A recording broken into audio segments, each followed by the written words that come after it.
am bringing you another wreath tutorial today. It's been a little while since I've done a video, and I've had lots of people asking me when I was going to do another one. I apologize for it taking so long. It has been since about February, so it's been a couple of months since I've done a video. But it's really, it's springtime here in Texas, and that means lots of landscaping and yard work, and we have to do all that sort of thing on the weekends since the mean man and I both work full-time jobs, and so we haven't had time really to get up in the craft room and get anything done. We have done a couple of other projects that are on the blog at underatexassky.com, so I want you to be sure and go on over to my website so you can see the projects that we've been working on. And just know that there's lots of other stuff going on that you'll never see if you only subscribe to the YouTube channel, which of course I want you to subscribe to. If you want to see our videos as they come out and get notification, you can go ahead and subscribe to the channel. And I'm thinking I can set a button here for you to click to be able to subscribe, but YouTube's going through some changes. It may be a little circle with an I for information in it.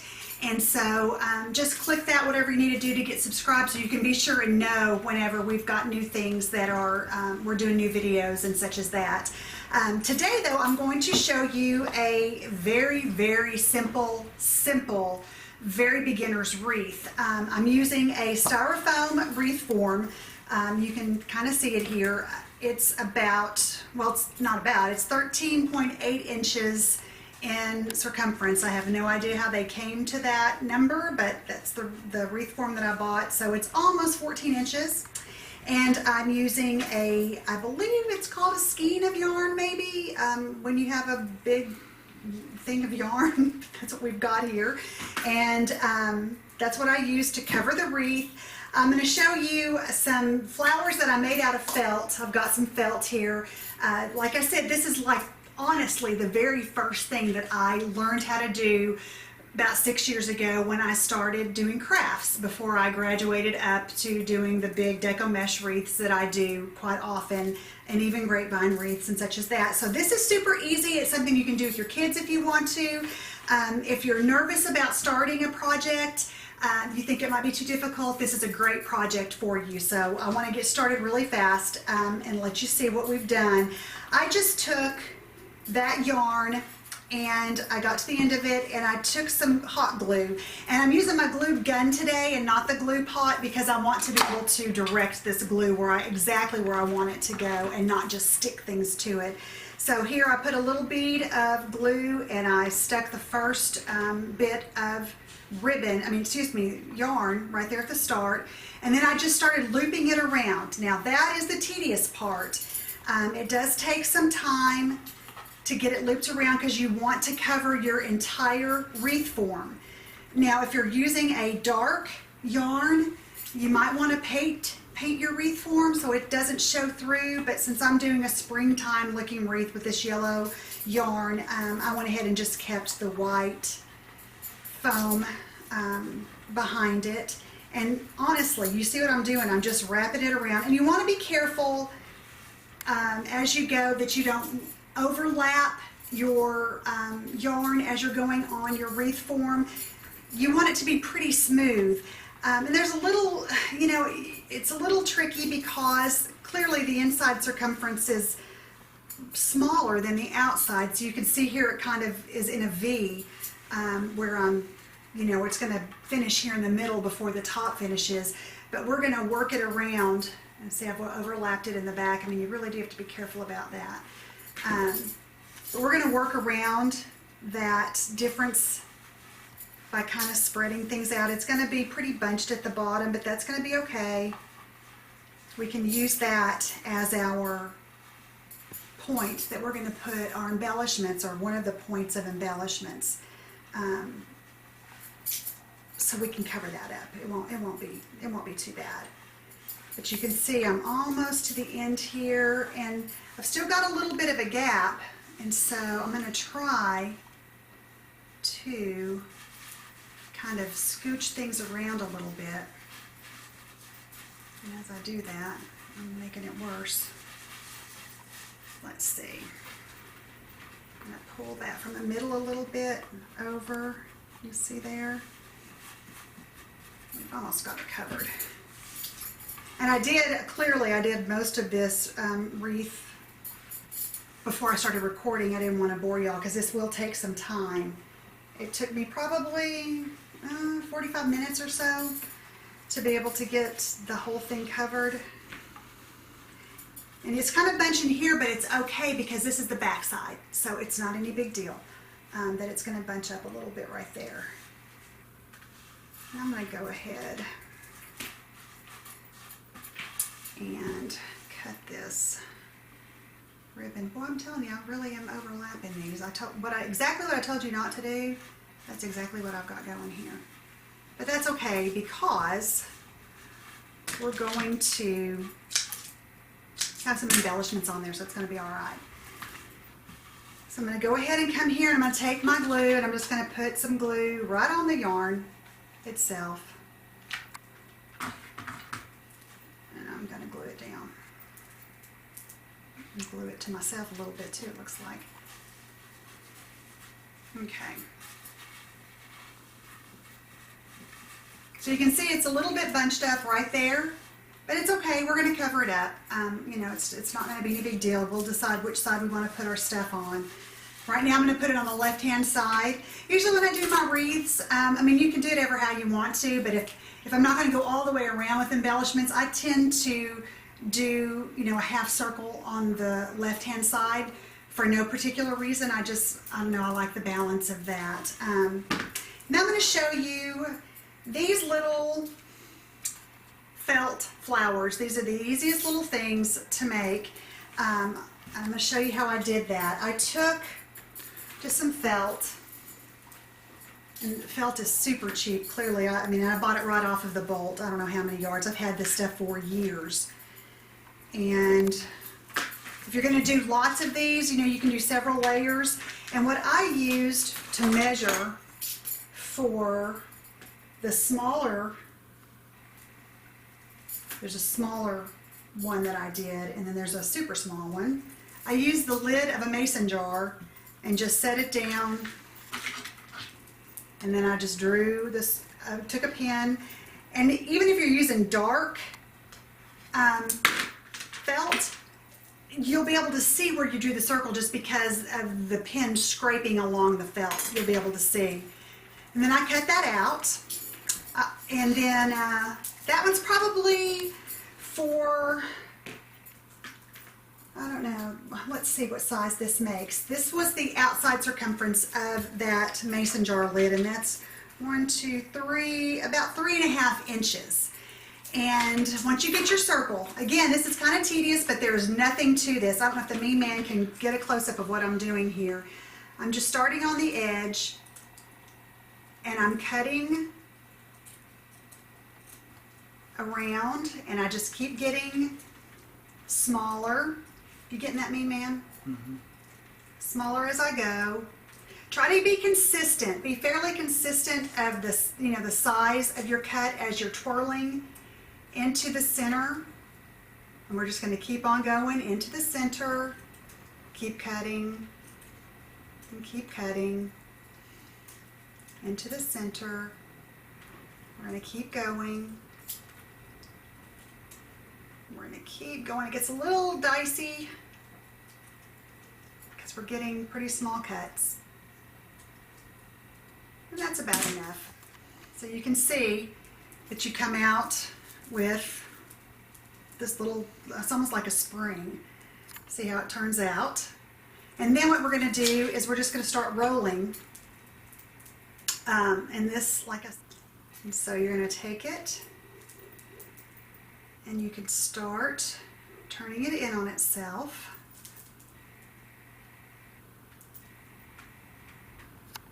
And rolling it. You're just going to roll it. And you want the bottom to stay as even as you can keep it, because that's your flat surface. That's the surface that's going to go onto the wreath itself. And plus, it's what kind of makes it have a flower shape. And I usually just kind of hold it through my thumb, between my thumb and my my forefinger, and twist it around. My thumb kind of helps guide it to keep it flat. Then you want to throw in a dab of hot glue here and there just to be sure it stays together. You don't have to glue it all the way up, all the way around, just sporadically, because at the end you're going to use a wad of glue to hold the whole thing together. And I'm doing this very lightly. I'm not pulling this tight like I'm trying to make as tight a circle as I possibly can. I'm doing it really loosely because you want it to kind of almost have movement when you're done. This is very simplistic, I know that. But again, I don't know if you can see, but I'm keeping this bottom flat. And grab a little bit more glue to kind of hold it together. Just a dab. And I'm going to continue. And you can see that the 3.5 inch circle makes a pretty tiny flower. Then I'm going to just smear some glue all over the bottom of that. And then that last little part, I'm just going to stick down on that. Kind of holds it together. And get all the glue strings off. And you can see that it kind of makes a little flower look. And so if you want to do a wreath that just has textiles and not silk flowers on it, what I would do is take these pins, push pins, that have a pearl on the top. I've got containers of them here I use for different projects. And then to apply it to your wreath, you just stick it in the center of your flower, and that makes it look like a flower, which is kind of pretty. So if I was going to put some others on here, just be sure your straight pins are long enough to be able to go through your flower and stick into your wreath. And then you have to kind of decide how you want them to be. Stick a few on here so you can kind of see. I mean, there's tons of things that you can put on these wreaths just to make them look so pretty. You can cut out squares. If you took a square of felt and lay them, just put space in between it all the way around, you can make this look like an argyle wreath. You would just take another bit of yarn. I'll show you just a second how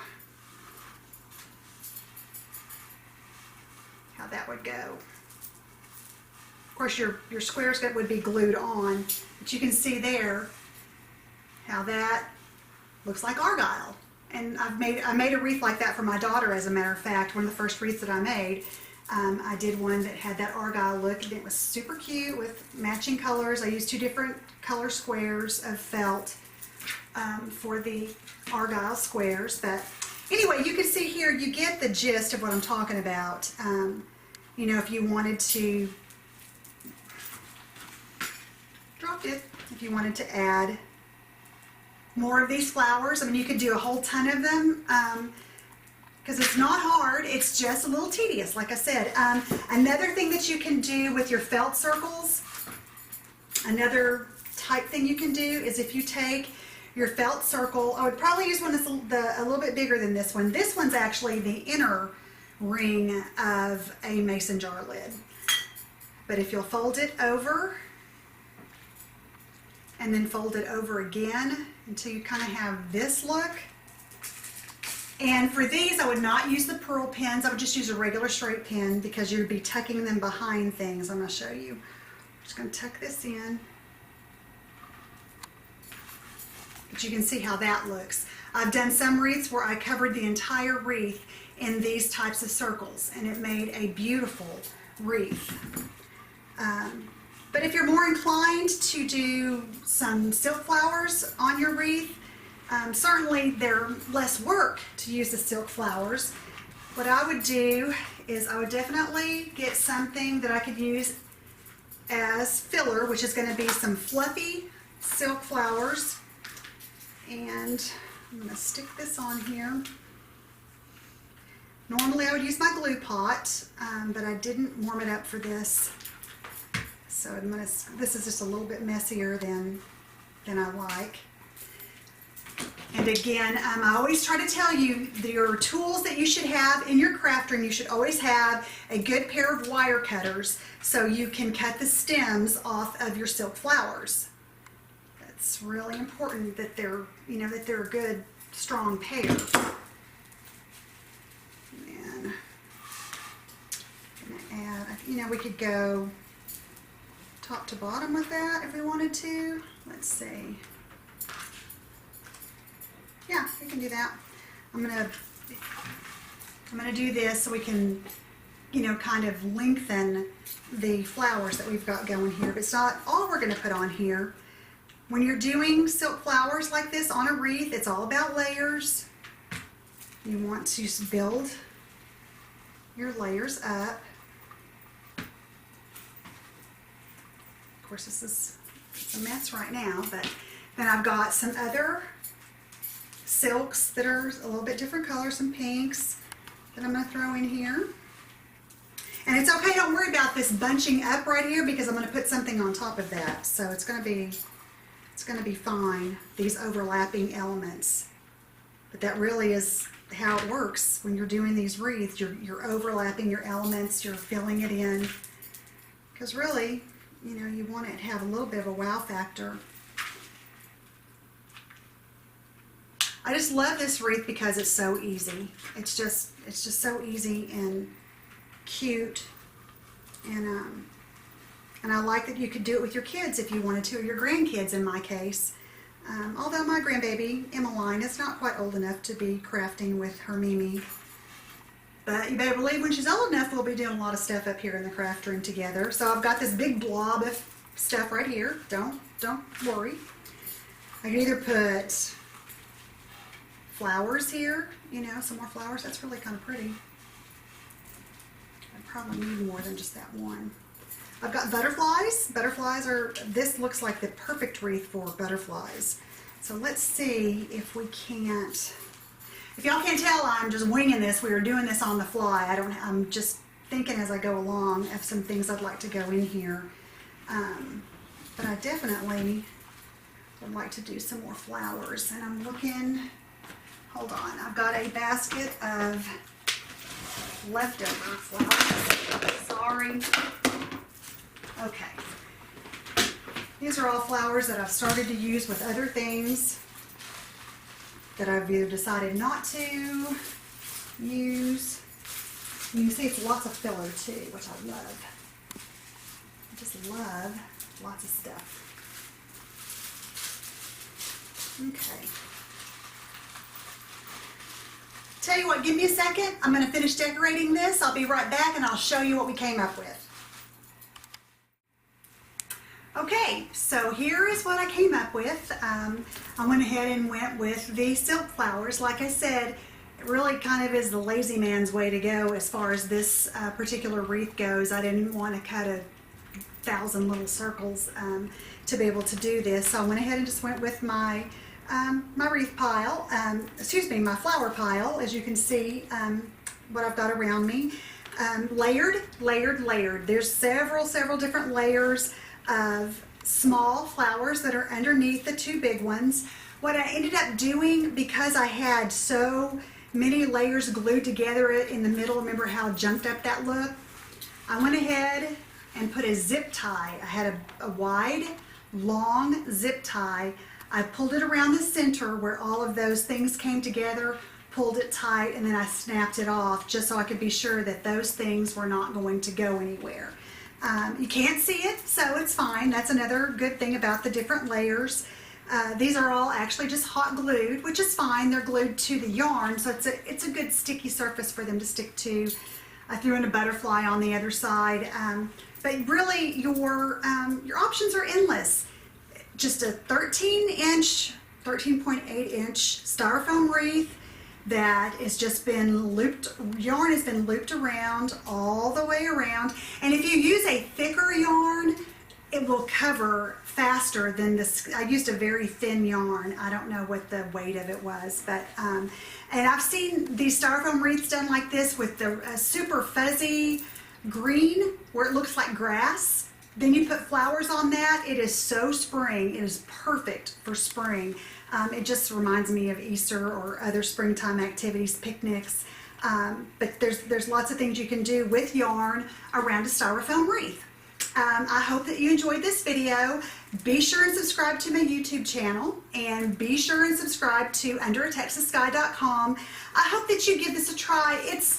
You just feel really good when you make something yourself. And like I always encourage you, don't compare your work to other people's work. The most important thing is that you're doing it, you're trying something yourself, and it really feels good when you make something beautiful. And it's even nicer when you can share this with your friends or family as gifts. Everybody loves a homemade gift, and if you can make something that is so easy to make and inexpensive, this is not an inexpensive project at all. I encourage you to give it a try, and I hope that your day is wonderful and that you're going to maybe give something a try that you've never tried before. If this is your first time out, perfect project for you to start with. Thank you so much for being with me. I'm Kelly at underatexassky.com, and I'll see you next time. Blessings.